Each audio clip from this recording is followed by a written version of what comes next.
Muy buenas tardes.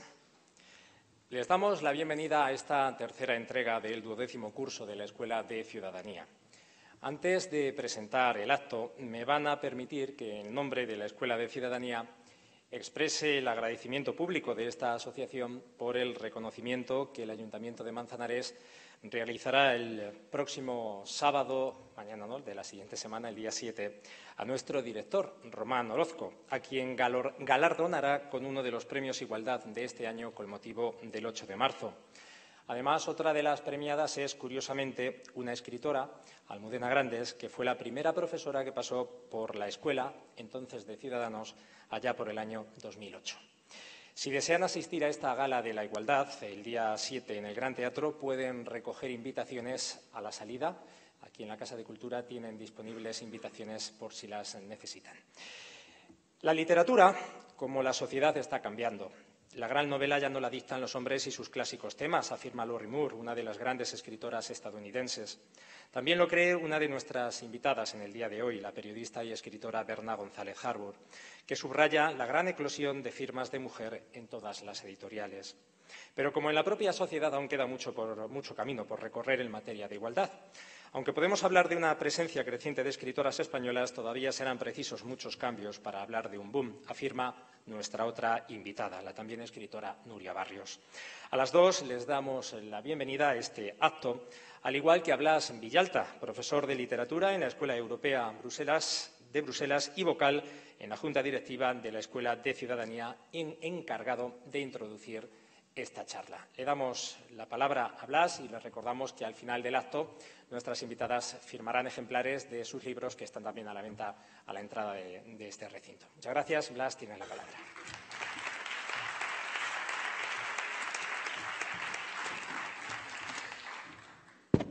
Bien, buenas noches, tardes, noches.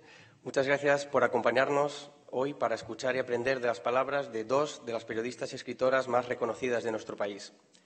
Hablaremos esta noche de literatura y del papel de las mujeres en la literatura, en la creación literaria, aceptando que a estas alturas tiene tan poco sentido hablar de literatura femenina como hacerlo de literatura masculina, pero sin obviar que durante siglos la creación literaria por parte de las mujeres ha sido arrinconada, despreciada, cuando no perseguida, y que el paradigma literario sobre el que cimentamos nuestra cultura está indudablemente aceptado desde una visión masculina de la sociedad.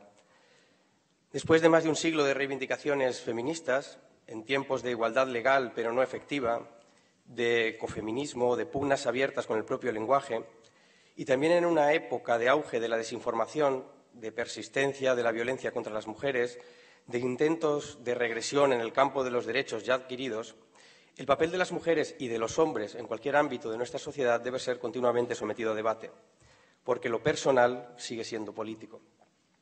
¿Quién mejor para darnos su punto de vista sobre estos asuntos, desde su visión de escritoras e intelectuales, mujeres en el mundo de la cultura y la literatura, que nuestras dos invitadas de esta noche, Núria Barrios y Berna González Harbour? Berna González Harbour tiene una sólida carrera como periodista cultural y analista política, además de haber creado uno de los personajes más originales y carismáticos de la novela negra española, la comisaria Ruiz. Licenciada en Periodismo en la Universidad Complutense de Madrid, tiene una larga trayectoria como colaboradora en diversos medios. Trabajó como corresponsal en Rusia para El Sol y El Periódico de Cataluña. Dentro del país ha trabajado en las secciones Domingo e Internacional, donde ha cubierto numerosos episodios de la actualidad como enviada especial. Ha participado en la fundación de la versión digital del diario. Ha sido redactora jefe de Internacional, subdirectora del periódico y editora del suplemento cultural Babelia. Desde 2017, también en El País, dirige el programa de entrevistas ¿Qué estás leyendo?, en el que los principales escritores de la actualidad recomiendan algunos de sus libros más inspiradores, y en el que este mes de febrero entrevistó precisamente a nuestra otra invitada, Núria Barrios. En su faceta literaria, Berna González Harbour ha publicado 5 novelas, por las que ha recibido varios premios y el reconocimiento de la crítica. Las dos primeras, Verano Rojo y Margen de Error, descubrieron a una protagonista imprescindible en el panorama de la novela negra actual, la comisaria María Ruiz. Una protagonista compleja, recta, capaz de actuar al margen de la ley si el objetivo es conocer la verdad, con contradicciones, que ha ayudado a superar el estereotipo masculino de la novela negra. Después de su tercera novela, Los ciervos llegan sin avisar, también con una protagonista femenina que investiga un accidente del que fue testigo muchos años atrás, la comisaria Ruiz ha vuelto a protagonizar 2 más, Las lágrimas de Claire Jones y El sueño de la razón, publicada en 2019, en el que la protagonista investiga una serie de crímenes que la llevan hasta las pinturas negras de Goya. Desde hace años, Berna González Harbour colabora como analista política en la cadena SER. Actualmente lo hace en el programa Hoy por Hoy, dirigido por Àngels Barceló, donde seguro que la mayoría de ustedes la escuchan muchas mañanas. Tenemos hoy también con nosotros a Núria Barrios, prestigiosa escritora, poeta, traductora y colaboradora en diversos medios de prensa escrita, como el diario El País o las revistas culturales Mercurio y Letras Libres. Doctora en Filosofía por la Universidad Complutense de Madrid y máster de Periodismo por la Universidad Autónoma de Madrid. Núria Barrios es una escritora versátil que tiene a sus espaldas una gran carrera literaria en varios géneros. 3 libros de poesía: El hilo de agua, por el que recibió el premio de poesía Ateneo de Sevilla, Nostalgia de Odiseo y La luz de la dinamo, un poemario galardonado con el Premio Iberoamericano de Poesía Hermanos Machado. En prosa, además de un libro de viajes, Balearia, ha publicado varias novelas y libros de cuentos, con los que está también presente en diversas antologías. Después de la novela Amores patológicos y el libro de relatos El zoo sentimental, tuvo un gran éxito con su novela El alfabeto de los pájaros, un libro tierno en el que a través de una cadena de fábulas e historias se recrean los sentimientos, dudas y deseos de una madre y una hija adoptada en un viaje hacia el origen, la soledad y el amor. En su conmovedor libro de relatos 8 centímetros aparecen distintas manifestaciones del sufrimiento humano, historias intensas en ambientes de los suburbios de Madrid, el mundo gitano y evangélico, la realidad del consumo de droga, que volverán a aparecer en su última novela, Todo arde. Recién publicada este 2020, esta novela relata a modo de mito griego el descenso a los infiernos, en la larga noche de un poblado chabolista, de un adolescente con la intención de salvar a su hermana de la adicción a las drogas. Desde su posición de intelectuales visibles, de opinadoras, de creadoras de historias de ficción, ambas, Núria Barrios y Berna González Harbour, tienen mucho que aportarnos para entender mejor el papel de las mujeres y de los hombres en un mundo que andamos reconfigurando entre todos y en el que nadie, hombre o mujer, puede pretender quedarse al margen. Que disfruten y aprendan de sus palabras.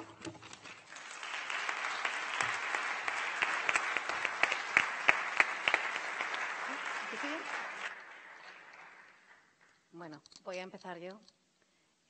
Ante todo, muchas gracias a todos y a todas por haber venido esta noche a escucharnos a Berna y a mí. Estamos las dos muy contentas de la invitación que nos hizo Román. Estamos muy orgullosas de estar en la escuela y, bueno, vamos a tocar un tema que creo que es apasionante, el papel de las mujeres en la literatura, cómo van configurándose los papeles femeninos y masculinos en la literatura escrita por hombres y con la incorporación de las mujeres.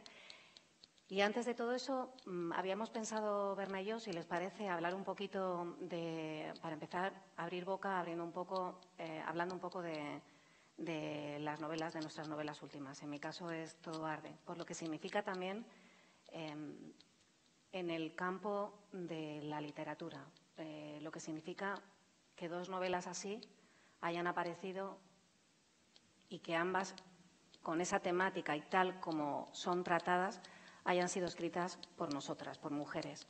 Bueno, yo voy con la mía. Yo acabo de publicar, a mediados de enero, publiqué una novela que se llama Todo arde. Voy a ser muy breve. Es la historia de un chico de 16 años que una noche se adentra en un poblado chabolista de venta de droga para rescatar a su hermana mayor, que está enganchada.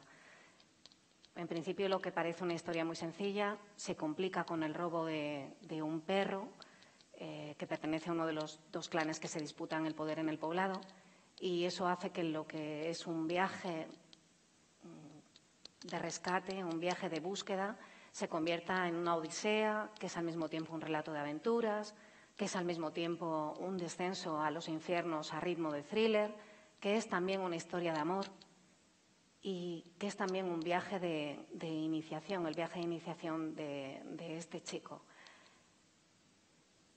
¿Qué significa? ¿Por qué creo que puede resultar novedoso que una novela así se presente escrita por una mujer?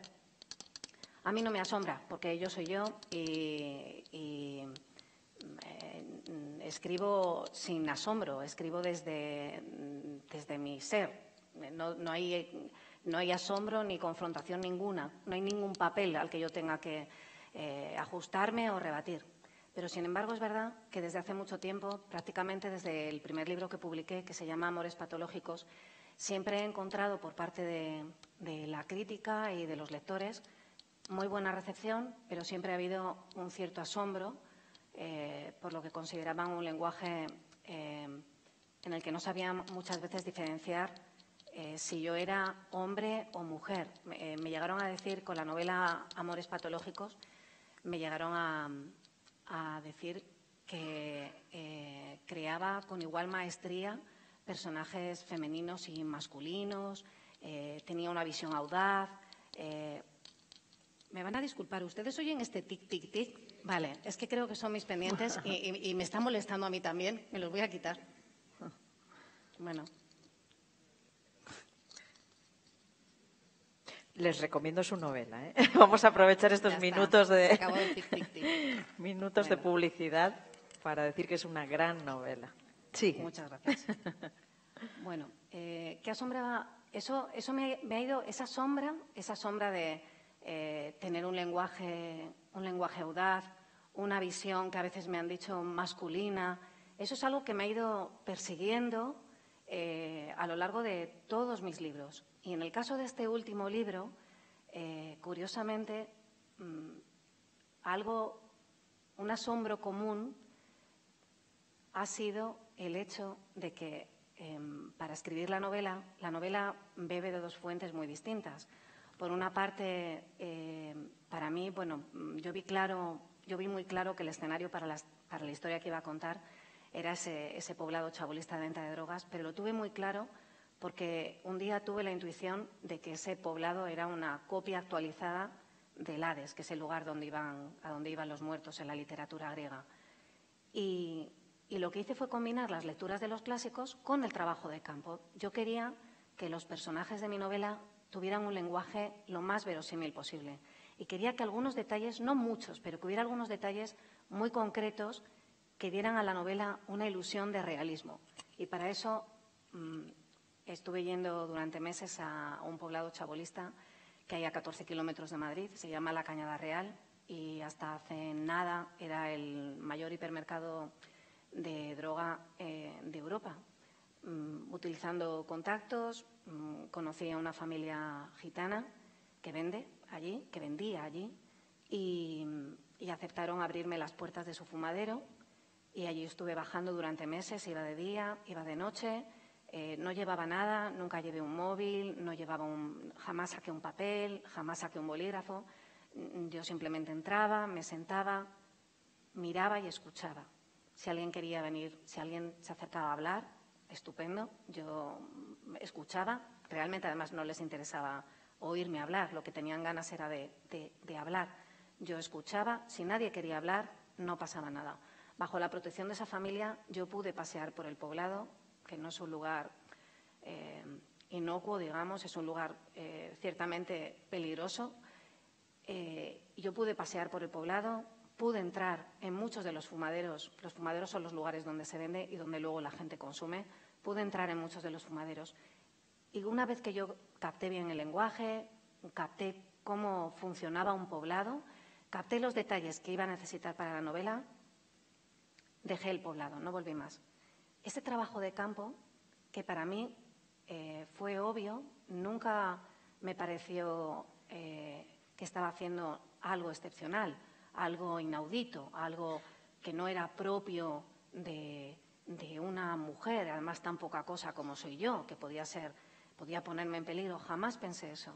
Yo iba a escribir una historia y yo necesitaba para la historia, para esa ilusión de realismo que entrelaza la fábula, yo necesitaba saber cómo hablaba la gente allí, necesitaba saber cómo funcionaba allí. Y lo hice. Para mí, ya digo, lo repito, no fue nada extraño. Y sin embargo, en el siglo XXI todavía causa un poco de extrañeza el hecho de que una mujer sola, siempre fui sola, el hecho de que una mujer sola se adentre en un lugar peligroso, cuando probablemente si yo hubiera sido un hombre, el hecho de haber estado trabajando, haber estado yendo allí simplemente para captar el ambiente, estoy segura de que hubiera provocado menos asombro. Bueno, es un paso, estamos avanzando.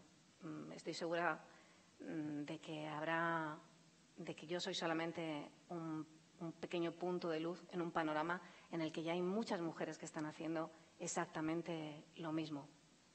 Y bueno, dejo paso a ver. Bueno, Nuria, un placer estar contigo y compartir contigo este diálogo. Gracias por una presentación tan generosa y gracias Román y Ayuntamiento y Escuela y todos vosotros por esta acogida tan bonita. Bueno, por hablar un poco, y ya me libro de mi novela y luego vamos al tema de la conferencia, que era lo de la literatura sin nombres. En el caso mío es novela negra, El sueño de la razón. Es la cuarta de una serie, como se ha explicado, aunque cada una es independiente. Y me estaba gustando escuchar a Nuria porque a mí también me llevó a un submundo del subsuelo de Madrid, ¿no? Del mundo de los Ocupa y del mundo de los subterráneos de Madrid. En este caso se llama El sueño de la razón porque es una novela basada en la obra de Goya, absolutamente. Es una inmersión, es una obsesión por la obra de Goya. Mi comisaria quedó expedientada en la entrega anterior y en esta ocasión, en esta entrega, está sin uniforme, sin placa, sin pistola, sin equipo, está sola, además anda en bici por Madrid, es una novela muy madrileña. Y, bueno, un crimen, la muerte de una chica que es becaria de arte, le va a llevar a ir investigando y a ir aprendiendo muchísimo de Goya, que es lo que yo he tenido que hacer también, para encontrar, bueno, no os lo voy a contar, pero bueno, como desde el presente, para viajar al pasado, para entender qué es lo que está pasando. Lo que me llevó a esta novela fue precisamente las pinturas negras en el Museo del Prado, que estoy segurísima de que todos conocéis. Fue una época en la que yo estuve muchísimo viendo esas pinturas, estaba en una época yo también un poco negra. Y la verdad es que cuando ves esas pinturas, ese Saturno devorando a su hijo, esas parcas, el perro semihundido, el aquelarre, o sea, todo ese mundo, y te das cuenta, empiezas a estudiar y empiezas a investigar y te das cuenta de que Goya dibujó eso, como sabéis, en las paredes de su casa, en la Quinta del Sordo, que estaba situada al sur de Madrid, al sur del Manzanares. Él desayunaba viendo ahí a Saturno devorando a su hijo y las parcas y todo ese universo negro que refleja una personalidad entonces ya muy oscurecida, era muy mayor, es su última morada en Madrid antes del exilio en Burdeos. Y concretamente parte mi novela de comparar el Goya primero, el Goya de dos cuadros concretamente, o dos obras concretamente, que pintan la misma pradera, la pradera de San Isidro, mismas fiestas, las fiestas de San Isidro, pero en la primera, que estoy segura de que todos identificáis, que es una pintura para un tapiz, es esa pradera donde hay parasoles, corsés, corpiños, todo el mundo va con zapatos de tacón. Era el momento del afrancesamiento a finales del siglo XVIII. España quería ser moderna, España quería ser ilustrada, quería ser francesa, que francesa era lo más parecido a la europeización que ahora llamamos. Y 35 años después, mismo campo de San Isidro, misma fiesta, él lo dibuja como la romería de San Isidro, como un lugar negro de borrachos, el ciego aquel tocando la guitarra, cantando, bueno, de gente desarrapada, desesperanzada. ¿Qué ha pasado en medio, no? Que España ha pasado de la mirada hacia Europa, del sueño de modernidad, de color, de alegría, ha pasado a la negritud, ha vuelto Fernando VII, hemos vivido la guerra él la ha pintado, como sabéis, en un montón de grabados, donde ha pintado desde el canibalismo a las violaciones, bueno, las miserias de las personas, ¿no? Del clero, de los ricos, de los pobres, de todo. Entonces yo quería entender ese contraste de estas dos pinturas separadas por 35 años, y el desafío era inventar una trama que me llevara a comprender aquello para dibujar también la España de hoy, ¿no? Donde somos capaces del duelo a garrotazos también, como es una de las pinturas negras, o de una negritud en contraste con una modernidad de la que también somos capaces, ¿no? Es un Madrid de capas, porque es ese Madrid del color, pero también de la negritud, en este caso de las casas ocupas, del subsuelo. Recorrí los túneles que albergan mendigos, que albergan todo un mundo que no queremos ver. Y bueno, mi comisaria, por enlazarlo un poquito con el tema que nos ocupa, nació como una policía entre hombres, en un mundo de hombres, y adeuda, o sea, no adeuda, sino que es una venganza mía realmente contra un género, que es el de la novela negra, en el que la mujer siempre ha estado sujeta a unos clichés, desde luego, inconvenientes, ¿no? O sea, la mujer en la novela negra ha sido siempre el objeto de deseo o el objeto de desprecio o la femme fatale, la culpable, o aquella que hay que proteger, o aquella… Nunca es una persona a la que haya que escuchar, o sea, es siempre o alguien a quien desear, o a quien despreciar, o a quien proteger, como alguien menor. Eso es la mujer en la novela negra, ¿no? Todos los grandes de la novela negra, de la historia, y obviamente hay que salvar aquí a Agatha Christie, Miss Marple y alguna excepción más. Trataron mal a la mujer, es un género muy machista, muy masculino, y yo creo que mi comisaria surge de una venganza seguramente inconsciente contra todo eso, ¿no? Yo, precisamente leyendo Vázquez Montalbán, pero también Camilleri, a los que adoro, por supuesto, pero fue exactamente leyendo a Camilleri y Montalbano que yo pensé, Dios mío, yo tengo que escribir algo que represente mi mundo. Ese no es mi mundo, ¿no? Todo hombres, todo, y las mujeres están cocinándoles las comidas maravillosas que se come Montalbano. O sea, no. Y bueno, precisamente por eso es como una gran venganza, digo a posteriori, para generar otra cosa. Pero bueno, luego nos metemos más en este tema tan farragoso. No sé si habrá tiempo para preguntas o sí. ¿Nos avisáis vosotros? Vale, pues Nuria, te toca. Bueno, a raíz de un artículo de Berna, un artículo que escribió en el periódico, realmente creo que eso fue la semilla para que Román pensara en que habláramos de cómo ha cambiado la literatura con la incorporación de las mujeres, qué ha significado y cómo ha podido afectar la incorporación de las mujeres tanto a los textos, a la representación de los personajes femeninos, como a la representación de los personajes masculinos. Lo siento, esto está siendo… ¿Qué pasa? Se me cae. Ahora, ven. Como a la representación de los personajes masculinos. Berna y yo hablábamos antes de venir aquí al teatro para hacer un poco un escenario general antes de entrar en cómo han cambiado o cómo pueden haber cambiado los personajes, el tratamiento de los personajes. Hablábamos que realmente la historia de la literatura es la historia de un gran abuso. Basta con remitirse a los datos.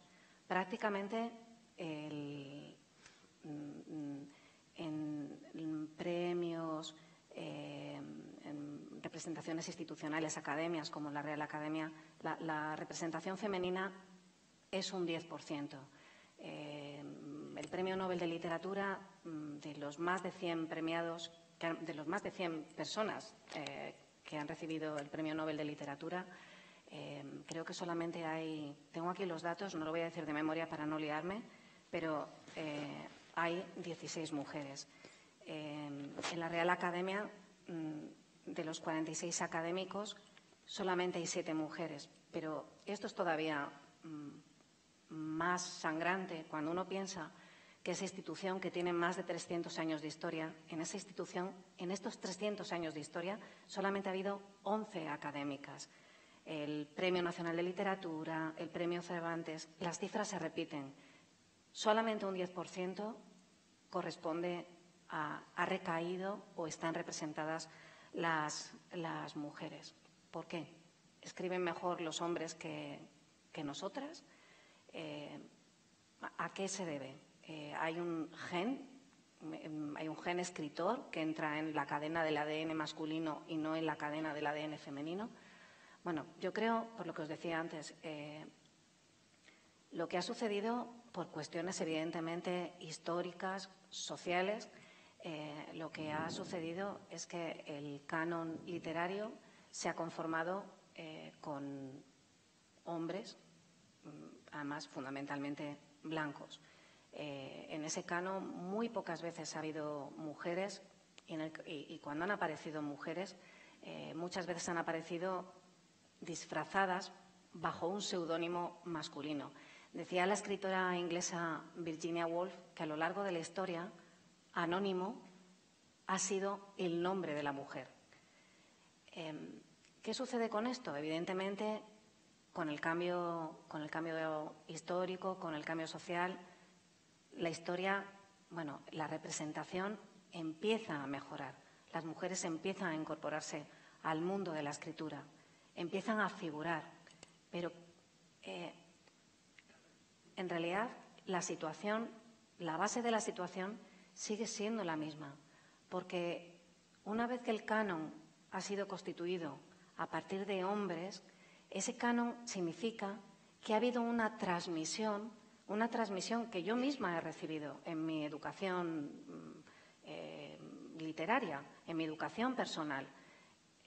Ese canon lo que ha hecho ha sido transmitir unas nociones de masculinidad y feminidad, una visión de lo que es el hombre y de lo que es la mujer a través justamente de las narraciones.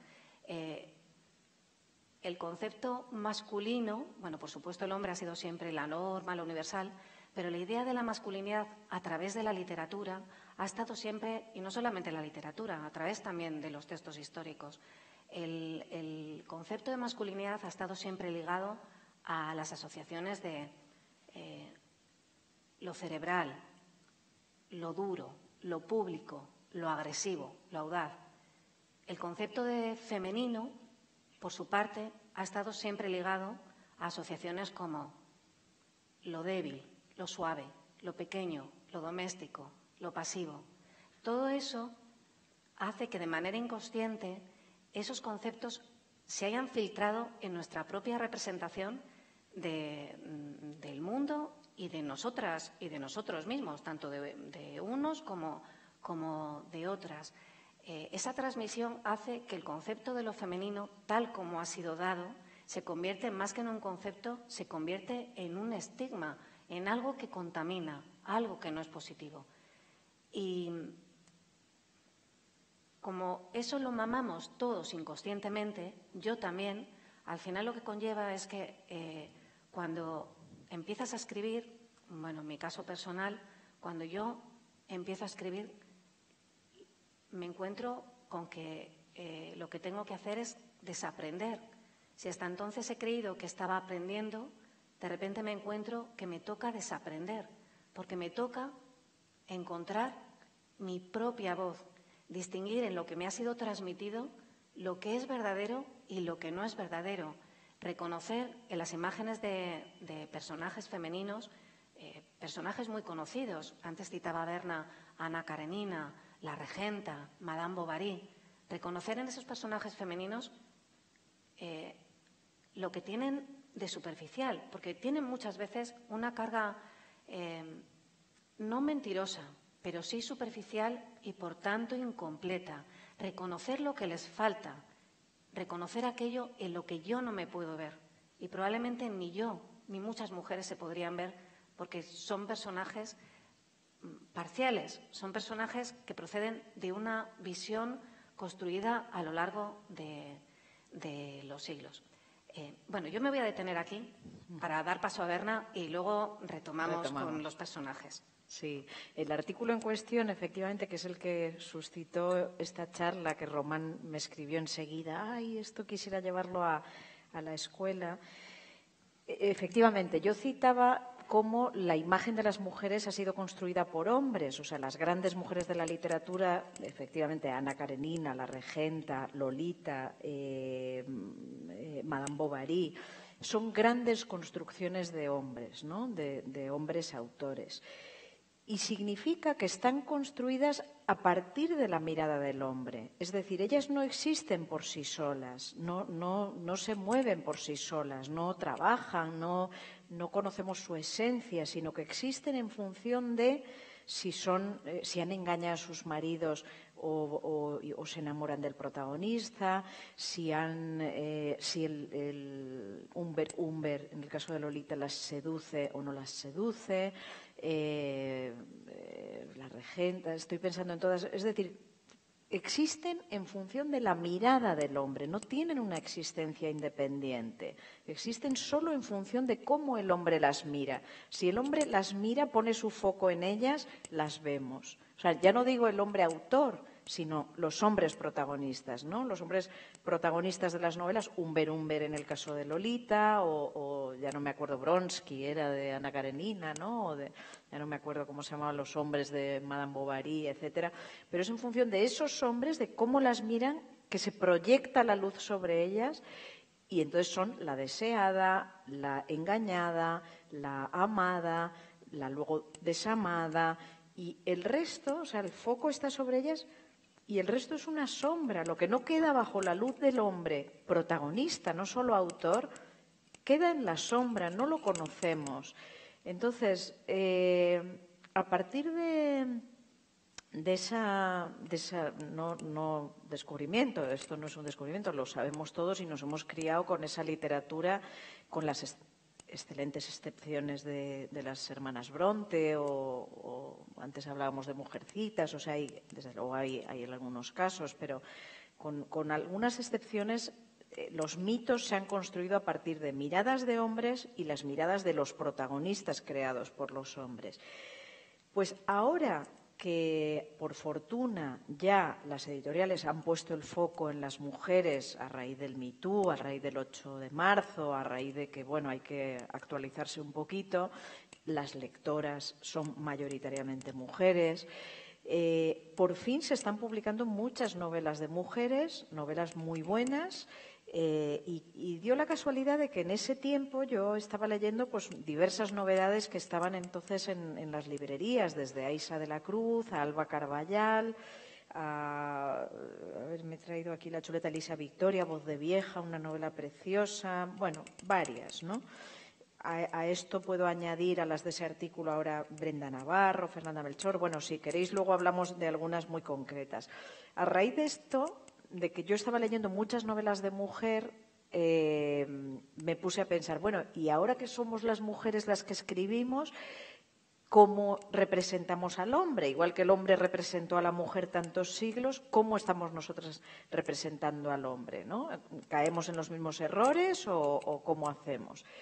Y realmente descubrí que es que el hombre era el ausente de esta literatura.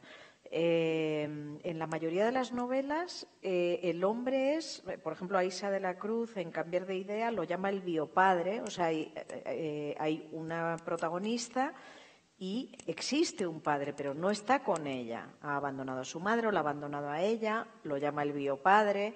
Hay otro hombre que está con su madre y así en varias novelas, ¿no? Me fui fijando en que en general representamos, en general estas mujeres representan un mundo donde las mujeres están solas, están con su madre, con su abuela. Elisa Victoria, por ejemplo, que recomiendo mucho Voz de vieja en Blackie Books, la niña, es una historia de una niña, está con su madre, si la madre falla porque está enferma, está con su abuela, cuando de vez en cuando viene el padre y la saca, ella no se siente muy bien porque no tiene mucha confianza y aunque el padre la invite a pizza y tal, ella quiere volver con su abuela que le hace las berenjenas fritas y se atisba esta sensación tan bonita de desprotección de los, no sé, calculo en ese momento 7 años o así, o 5, en que la niña se siente más segura con su abuela que con un padre que le ve de ciento en viento, ¿no? Y bueno, me llamó la atención y por eso escribí ese artículo. Me llamó la atención esta realidad de cómo realmente no es que no estemos pintando, que los estemos pintando bien o mal a los hombres, sino que es que realmente el hombre surge como ausente y una ausencia proclamada, es decir, el biopadre, el que te invita a la pizza pero tú prefieres a la abuela. o violencia. O sea, por ejemplo, hay una novela preciosa, Cárdeno Adorno, de Katharina Winker, que es la historia de una violencia de género brutal, o sea, un padre violento. Hay una frase con la que empieza el libro, más o menos digo de memoria, que es sobre sus hermanos. Todos nos cuidamos. Mi madre, o sea, madre nos cuida de padre y padre nos cuida de lobos. Es decir, el padre protege a la familia de los lobos del exterior, pero la madre protege a los niños de la violencia del padre y nadie protege a la madre, ¿no? Entonces, bueno, pues la verdad es que para hacérnoslo mirar como sociedad, ¿no? Yo creo que ni tu novela ni la mía están en ese esquema, es decir, en tu novela efectivamente hay un chico muy fuerte. Es muy curioso porque en ambas novelas tenemos un adolescente protagonista y muy interesante. En su novela, este chico de 16 años sale al rescate de su hermana, o sea, él echa de menos a su hermana, no la ha visto hace un año, así creo recordar, y se va a esos barrios, se va a ese mundo con apenas 16 años a rescatarla, ¿no? Y esa fuerza poderosa del hermano, bueno, pues no encaja con lo que he explicado y es muy interesante. En mi novela hay un adolescente también, como este crimen lleva a la comisaria Ruiz al mundo ocupa, va a conocer en una casa ocupa a un crío ocupa que tiene 15 años, que se ha ido de casa de sus padres y que, aunque es antisistema, al ver que esta señora que ha llegado por ahí,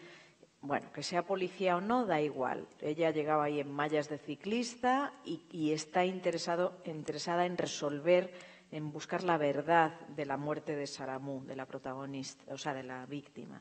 Y por eso el niño la va a ayudar. Y se convierte también en un protagonista muy interesante que, bueno, no quiere muchas preguntas, no quiere muchas respuestas, pero quiere verdad, como la comisaria, ¿no? Y ahí van a encontrar una empatía, pero una empatía casi de los marginados, porque un policía activo no se fijaría en Eloy, que es este chico, pero la comisaria, que está al margen del sistema en esta novela, se fija en él y habla con él y ambos va a ser su contraparte, realmente su Watson, ¿no?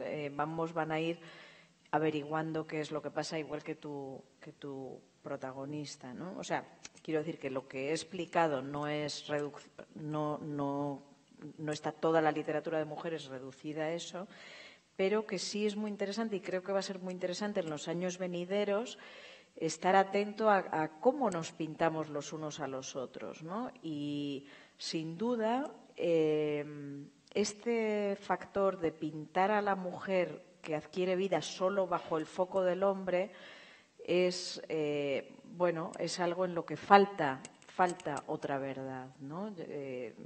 O sea, queremos ver a los personajes que existen porque sí, no porque les mira el hombre o porque les mira la mujer como tales, sino que existen porque sí, porque tienen una envergadura suficiente para ser personajes.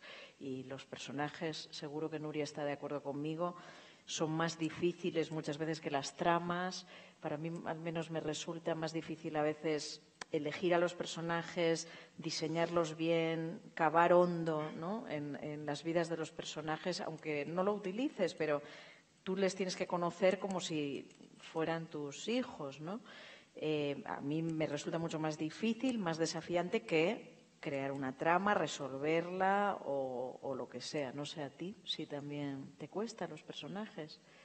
Bueno, a mí más me cuesta, trabajo, quiero decir. A mí decir. me cuesta todo, la verdad. Me cuesta todo y al final, como suele suceder, personajes y tramas suelen ir de la mano. Se van ayudando la trama a los personajes a la trama. Es una especie de trenza compleja. Yo quería hacer un inciso a lo que comentaba Berna del artículo, porque a mí no me llama la atención que surjan escritoras que no introduzcan, que no metan personajes masculinos en sus novelas. Nunca me ha llamado la atención que leer novelas escritas por hombres donde no aparecían mujeres. Y eso ha sido bastante frecuente. Creo que simplemente llevamos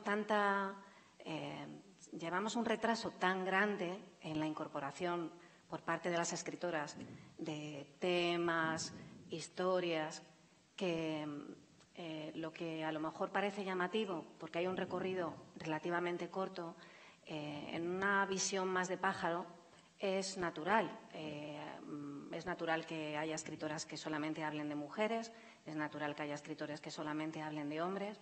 Lo que sí que me importa, y vuelvo a lo que decía al principio, lo que sí que me parece muy interesante es comprobar cómo cada escritora asume los conceptos de los que hablaba antes, esos conceptos ya dados de feminidad y masculinidad, cómo los asume o cómo los rebate y cómo eso se refleja en su narrativa.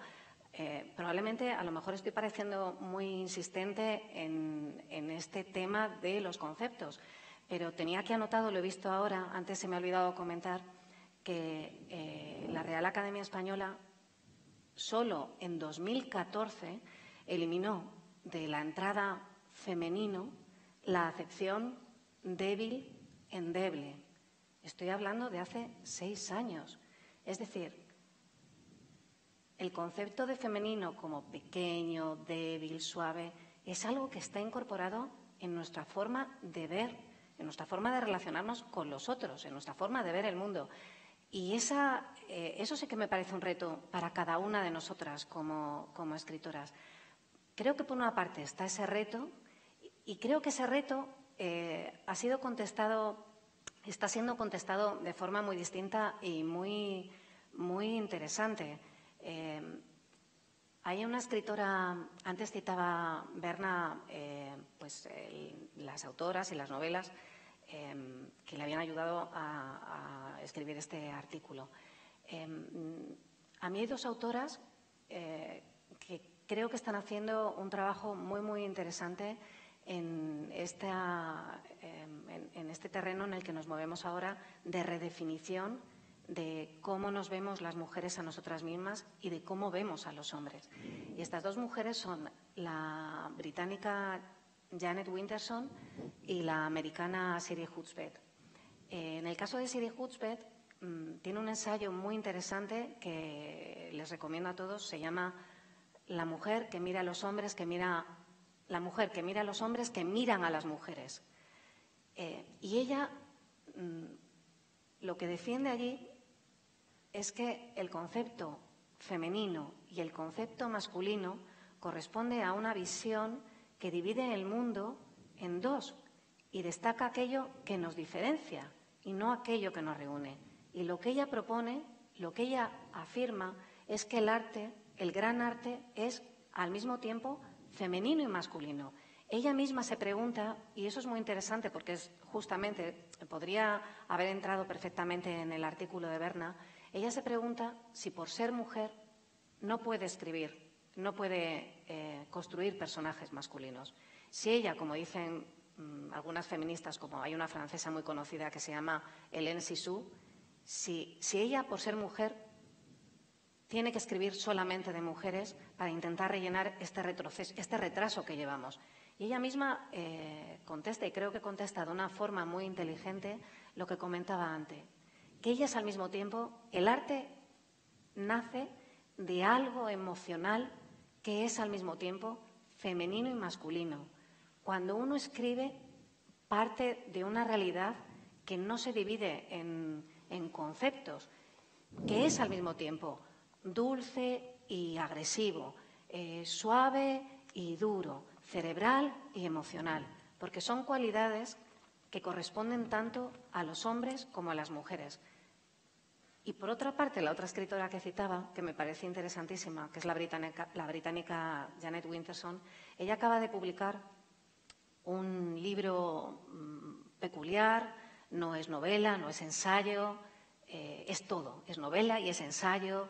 Y ella lo que plantea es precisamente, ella va un paso más allá. Entonces ella no habla de ser al mismo tiempo, de partir de una visión que sume lo femenino y lo masculino, sino que ella va más allá y va al transgénero. Ella va a aquello de lo que se habla ahora mismo en inteligencia artificial, que es la posibilidad de que un día podamos desprendernos del cuerpo e integrar nuestra cabeza con nuestras sinapsis neurológicas y emocionales dentro de un ordenador. ¿En qué nos convertirá aquello? ¿Qué libros surgirán de aquello? Creo que ese es el camino. Creo que el camino es el que abren estas dos mujeres. Creo que efectivamente a la hora de escribir y, muy importante, a la hora de leer, deberíamos estar buscando en los personajes de las historias, hombres y mujeres, deberíamos estar buscando verdad. Y nuestra verdad debería ser abrir los ojos, hacer visible lo invisible y, sobre todo, tener en cuenta que muchas veces lo más visible es lo que menos vemos. Hacer que los personajes sean completos, no estén escindidos. Y cedo la palabra a Berna. No, es muy interesante, ¿no? Porque yo no creo en una literatura militante. O sea, que quiero decir que hay que reflejar esto así, esto asá. O sea, yo creo que al revés, la literatura debe ser el resultado de la mirada, ¿no? Y es la mirada la que te define. Por desgracia, la literatura que leímos, vuelvo a la novela negra, reflejaba una mirada machista. Pero yo no quiero que la gente cambie su mirada para hacer algo políticamente correcto. O sea, lo políticamente correcto creo que está reñido con la literatura, ¿no? Y esta es una ecuación muy complicada. Yo me acuerdo que, yo cuando escribo no tengo en cuenta todas estas cosas. Es después cuando uno puede sacar conclusiones. Pero me acuerdo que después de mi primera novela, Verano en Rojo, una amiga me comentó: oye, ¿todas las mujeres que citas son buenas? ¿No hay ninguna que no tenga algún defecto? Y la verdad es que digo, es verdad. O sea, es que la víctima, la madre de la víctima, la otra, la de más allá, la que ayudó, la que tal.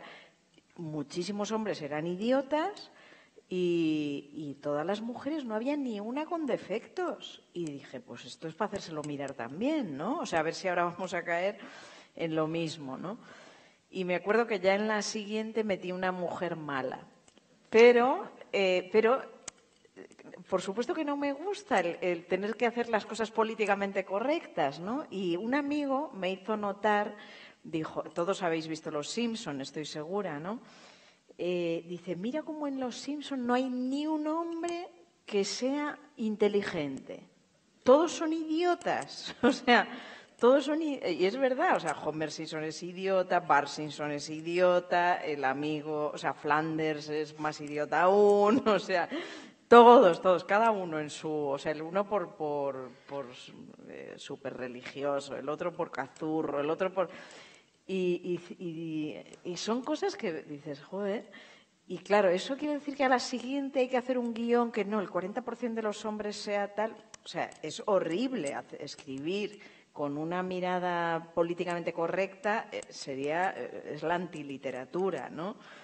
Pero, o sea, por eso la literatura debe delatarnos, no debe corregirnos, ¿no? O sea, la literatura es resultado de, no una propuesta militante. Yo concibo así la literatura, no como algo militante, sino bueno, como un resultado de, si por fortuna el lector empatiza con lo que yo he escrito, que al final es el objetivo último de un escritor, es intentar empatizar con los lectores, pues bingo, ¿no? Pero bueno, por eso hay autores muy machistas y que tienen seguidores también muy machistas. O sea que, bueno, cada uno que encuentre su empatía con los productos que mira, ¿no? Pero no creo en lo políticamente correcto, no creo en lo militante.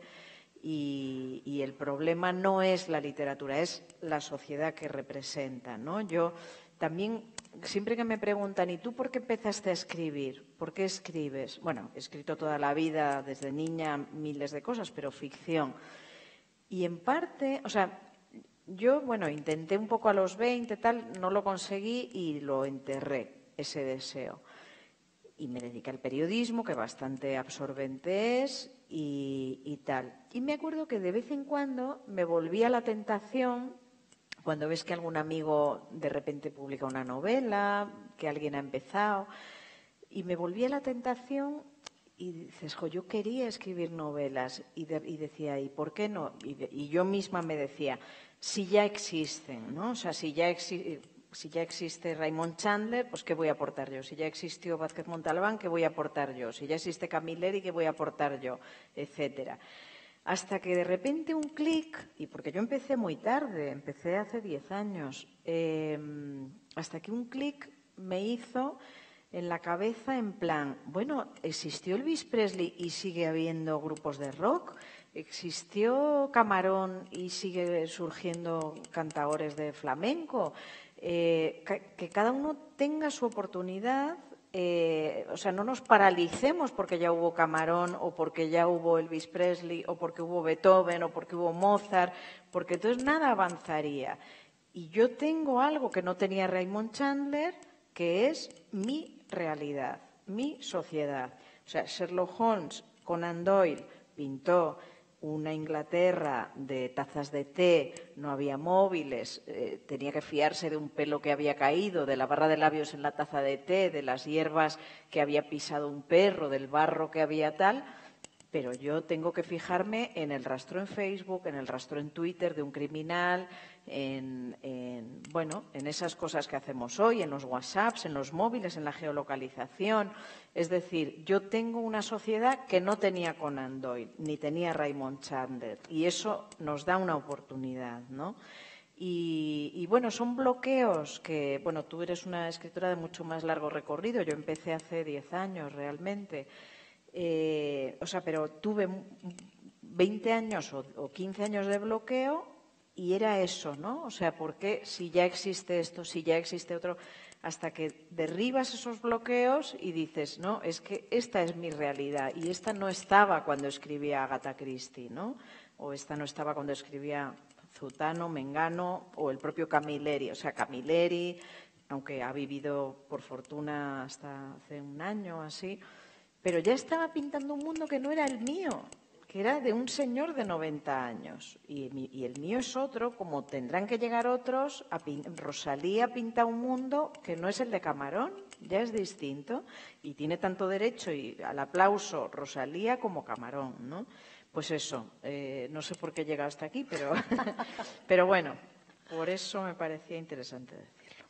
Bueno, yo quiero dejar claro, por si ha suscitado alguna duda lo que he estado diciendo, por supuesto, la literatura no tiene que ser políticamente correcta. En ningún caso he querido traslucir eso. No lo decía en contra de Claro, tus lo digo palabras. por si suscitaba alguna duda. Lo políticamente correcto corresponde al ámbito de la política. La literatura no entra ahí. Ahora, yo sí creo que la literatura es un modo de conocimiento. La literatura es una fuente de placer. La literatura es muchas cosas, pero la literatura es un modo de conocimiento. Y puesto que es un modo de conocimiento, su afán tiene que ser reflejar de la forma más profunda, más completa posible aquello de lo que habla. Y bueno, en ese sentido iba todo lo que estaba comentando antes.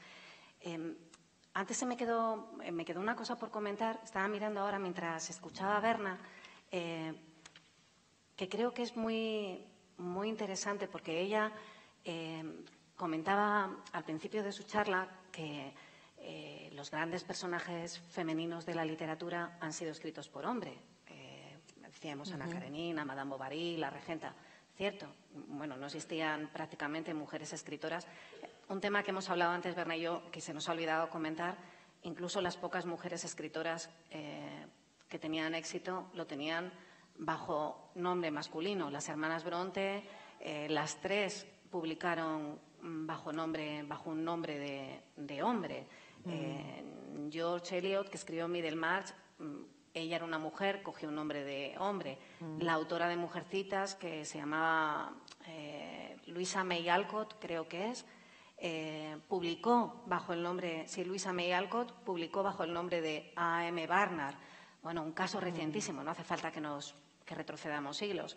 La autora de Harry Potter publicó y ha publicado con el nombre de J.K. Rowling. ¿Por qué ha publicado con el nombre de J.K. Rowling? Bueno, J.K. porque ella se llama Joanne, no sé, el K, Kate, pongamos, Joanne Kate Rowling. Pero ella decidió utilizar como nombre J.K. porque no dejaba ningún rastro, no dejaba ninguna pista. Evidentemente eso estaba hecho porque ante lo que había pensaba que iba a ser mucho más fácil tener éxito apareciendo bajo la capa masculina que apareciendo con su vestimenta femenina. Pero bueno, todo esto venía, que no quería dejarlo, que lo habíamos comentado antes, porque es cierto que, probablemente dentro de un siglo podremos también citar grandes personajes femeninos escritos por mujeres. También nos vendrán a la boca con la misma facilidad que nos vienen estos. Pero yo quería citar, estaba pensando mientras venía aquí, qué gran personaje masculino, qué grandes personajes masculinos han creado las escritoras en este breve tiempo, en vista global, en este breve tiempo que llevamos publicando. Y de repente daba vueltas a la cabeza, y de repente se me ocurrió. Frankenstein. Frankenstein es un autor, es la creación de una mujer. Y qué curioso que ese grandísimo personaje masculino sea él, con todo lo que representa, con todo lo que simboliza. Bueno, ahí lo dejo. Bueno, hay Ripley por parte de Patricia Highsmith. De Patricia Sí, Highsmith, sí. hay muchos, ¿no? Sí. Pero... Yo no sé si... ¿Igual es tiempo de preguntas? O no sé si qué deberíamos, opináis? si queréis que sigamos o os dejamos turno para, si tenéis alguna curiosidad. Si estáis en completo desacuerdo con nosotras, también lo aceptamos. Si estáis de acuerdo, también os lo podéis decir.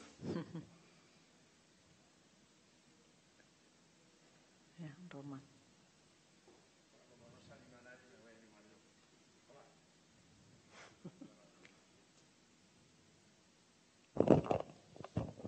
Bueno, yo añadiría que María Shelley, la autora de Frankenstein, la primera edición de su libro, lo he sabido recientemente por otras razones, la firmó como anónimo. Es decir, era el prólogo del marido el que constaba en la primera ¿Ves? edición. Lo que decía Virginia Woolf, anónimo, el nombre de mujer. Sí. Entonces, yo os quería preguntar una cosa. ¿Os ha pasado a vosotras personalmente, o conocéis alguna escritora que haya ido a una editorial con un buen libro, pero que le hayan dicho no te lo publico porque es poco femenino, poco digno de ti, de una mujer, cómo puede escribir? Yo mismo he caído en la contradicción esa cuando te he dicho cómo has podido escribir. O sea, yo he sido uno de los sorprendidos al leer tu libro Todo arde y ver cómo te has sumergido en ese poblado chabolista. Y lo mismo digo sobre Berna, es decir, cuando desciende por esos subterráneos que existen en Madrid y el ambiente ese tan tenebroso que dibuja en su novela, inconscientemente yo caía en ese error. Es decir, quizá ya por mi edad no pueda recomponer mi visión, pero la pregunta es esa, es decir, ¿siguen exigiendo o pidiendo a las editoriales a escritoras que escriban en femenino porque creen que hay un público para esos libros? Yo no conozco ningún caso, no podría decirlo. Lo que sí que me gustaría decir es que, igual que a lo largo, en el pasado, mujeres que eran escritoras solamente pudieron ver la luz sus escritos bajo nombre masculino, también es cierto que ese travestismo literario se ha producido no con esa frecuencia ni con esa necesidad vital, pero se ha producido a la inversa. Y se me ocurre ahora mismo el nombre de este escritor argelino que firma como Yasmina Hadra. Y además es un militar, un exmilitar. Es decir, que a veces ha pasado que ellos han pensado, no sé si era por un tema de seguridad personal, en este caso que él era un militar argelino y quería desdibujar su rastro, por si acaso podía tener problemas. Pero es verdad que, aunque son escasos, algunos escritores decidieron firmar como mujer, pensando que bajo ese nombre tendrían un éxito más fácil. Sí, no, yo creo que no. Ahora al contrario, se da lo contrario, que las editoriales buscan mujeres y buscan temáticas de mujeres. No hemos comentado, pero también hay un montón de libros ahora sobre la menopausia, la maternidad, el embarazo. Está claro que las editoriales buscan esto porque es el nuevo nicho de mercado, ¿no? Donde sí queda tremendo machismo es en lo institucional. O sea, yo me acuerdo que fue muy sonado en todos los festivales de novela negra, que los gestores suelen ser hombres. Los candidatos a premios siempre son hombres, ¿no? Y yo me acuerdo, fue muy sonado hace 2 o 3 años, que de 19 finalistas de 4 categorías de premios, los 19 eran hombres, ¿no? Y ese año habíamos publicado, pues desde Dolores Redondo, que seguro que conocéis, a Claudia Piñeiro, a muchas mujeres que hemos irrumpido en la novela negra. Y no, yo me acuerdo que hablé se montó un buen pollo en las redes y tal. Y yo me acuerdo que hablé me llamaron los organizadores y estaban intentando arreglar el asunto. Y reconocían que, por ejemplo, primaban que siempre hubiera finalistas latinoamericanos y les puntuaban más. Y digo, ¿ves? O sea, decían, es que no vamos a puntuar más por ser mujer. Digo, no, pero tú estás reconociendo que haces una discriminación positiva para que haya siempre latinoamericanos, que me parece muy bien. O sea, que entre los finalistas haya latinoamericanos. Estupendo. ¿Y por qué no haces esa discriminación? Ya que no se te ocurre de entrada, pero este problema lo hay en todos los sectores. Antes lo comentábamos también, yo que vengo del mundo periodístico y de la opinión. O sea, tú haces una encuesta aquí mismo o donde sea. Eso está estudiado porque tengo amigas que han estudiado esto y es así. Haces una encuesta donde sea. Dime 10 nombres de columnistas. Columnistas, palabra que no acaba en masculino ni femenino, pero acaba en as, da igual. Y te van a salir Joaquín Estefanía, Juan Cruz, no sé qué. 10 hombres te van a salir. Y ya hay, desde hace miles de años, las Rosa Montero, Elvira Lindo, Maruja Torres en su día, yo hago columnas más recientemente. Leila Guerriero. Leila Guerriero, bueno, millones, ¿no? Pero van a salir las de hombres. ¿Y por qué? Porque seguimos asociando la autoridad con la masculinidad. Entonces, columnista de opinión, ¡oh, qué cosa tan importante, autoridad! Y van a salir los hombres en cualquier encuesta. Esto hizo un trabajo una estudiante que hizo un mogollón de encuestas y tal, y es una tesis doctoral, y es así. Y no salen las mujeres, ¿no? Soledad Gallego, la directora del País. Hay miles de mujeres estupendas columnistas. Bueno, pues seguimos asociando todos la autoridad a la masculinidad. Y por eso, bueno, pues cuesta llegar a los premios, cuesta llegar a la academia, que tú has comentado, cuesta llegar a los puestos de institucionalidad. Esa es la realidad. No sé si eso era lo que preguntabas, pero bueno, no he conocido ningún caso de discriminación. Al contrario, ahora se demanda, pero porque las editoriales quieren el nicho de mercado. O sea, ahora es negocio. Se han dado cuenta de que las mujeres son las mayores lectoras y la brecha sigue aumentando y bueno, esa es la... De todas maneras, las mujeres son las mayores lectoras, pero en la lectura sigue habiendo una clara discriminación. En una página web de Estados Unidos muy conocida, que se llama Goodreads, como Buenas Lecturas, Goodreads. Hicieron un estudio hace unos años y publicaron que el 80% de los lectores, de las escritoras, eran mujeres, eran lectoras. Y que el 50% de los lectores, de los escritores, los hombres, eran lectoras. ¿Eso qué significa? Que solo un 20% de hombres leen a las mujeres, mientras que un 50% de mujeres leen a los hombres.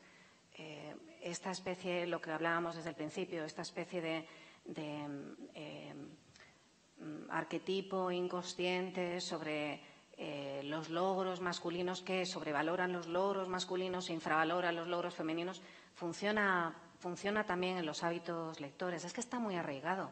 De verdad que hay que uno debería estar siempre, tener esta especie como de pepito grillo cuando piensa. Lo comentábamos antes, decía Bernal, los columnistas, pero también lo dijimos respecto a los escritores. Probablemente si cada uno de ustedes hace un ejercicio muy rápido de mis 5 escritores favoritos, escritores, escritoras, probablemente a muchos de ustedes les saldrán solo nombres de novelistas hombres. Y es por un hábito adquirido, con un preconcepto que va a ser muy difícil de erradicar, pero bueno, ahí estamos, lo conseguiremos. No sabemos cuándo, pero sucederá. Hola, buenas noches. La pregunta no sé, yo se la diría mejor a Berna, pero creo que va para las dos. Es que en algún momento es posible que dejemos de hablar de machismo y feminismo, Ojalá. Incorporando a las religiones realmente a la mujer. La religión es un mundo absolutamente de hombres. A partir de ese momento yo creo que el mundo empezaría a cambiar y seríamos solo seres humanos.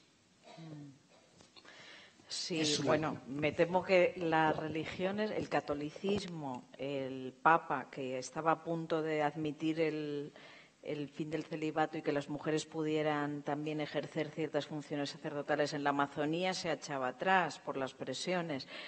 Hay el evangelismo y el protestantismo en general, sí que la mujer tiene un gran papel. Pero bueno, en las religiones en general es verdad que tanto el catolicismo como el islam, etcétera, no.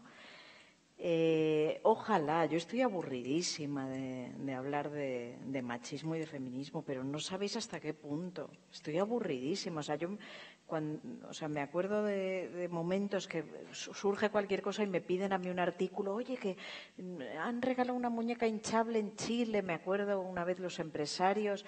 Escribe algo y digo, sí, pero también quiero escribir de Pablo Iglesias y del gobierno y de literatura. O sea, que a veces parece que te conviertes en el pepito grillo del machismo y de tal. Y dices, pero ¿por qué tengo que escribir yo? ¿Por qué no escribes tú? O sea, un hombre, ¿no? O sea, que yo quiero escribir de otras cosas. Yo no quiero ser especialista en esto. Y estoy harta de hablar de esto. Pero bueno, el caso es que no, que por desgracia no lo veremos, ¿no? ¿Cuántas décadas, siglos tendrán que pasar para que seamos seres humanos sin preocuparnos de eso? Hablamos de la mirada, o sea, yo invito a autores y autoras a este programa de ¿Qué estás leyendo? Una de las últimas, Nuria. Y muchas veces, les pido por adelantado de qué 6 libros quieres hablar. No muchas, cada vez menos, pero te responde un hombre, no diré quién, y hay 6 hombres, ¿no? O sea, tal. Y digo, oye, ¿alguna mujer has leído últimamente? ¡Ay! Claro, sí, y surge y lo cambian, ¿no? O sea, y resulta que claro que han leído una mujer y acabamos hablando de varios hombres y mujeres, ¿no? Pero bueno, todavía somos así, ¿no? Adjudicamos la autoridad a los hombres y bueno, pues no, esto no va a ser inmediato, ¿no? ¿Más cosas? Sí, buenas noches. Sí, estoy por aquí, por el fondo. Que al principio, cuando me parece que fue Nuria, puso una frase, creo que de Virginia Woolf, la puso en boca de Virginia Woolf, lo de que anónimo es nombre de mujer. No sé si fue ella o... Sí. Y bueno, ahora fue Virginia Woolf. Fue una autora, fue Virginia Woolf.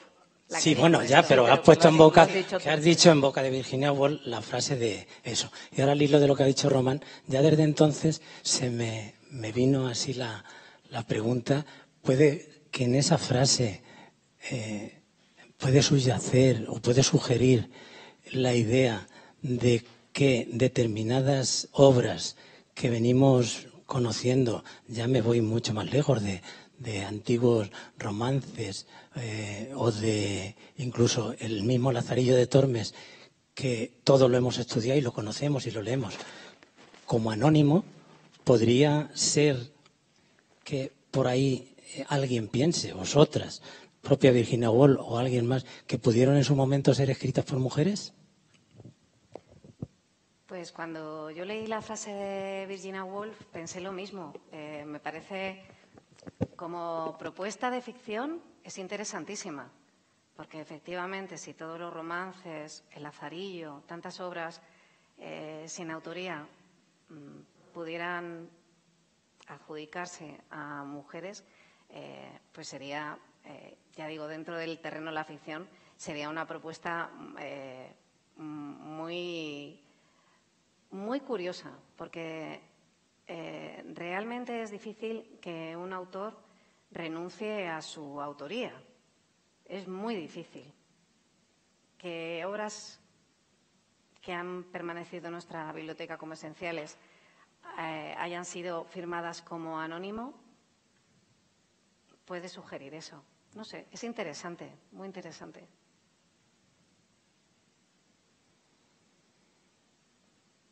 Bueno, qué público más atento. Estáis todos ahí sin moveros. ¿Alguna pregunta más?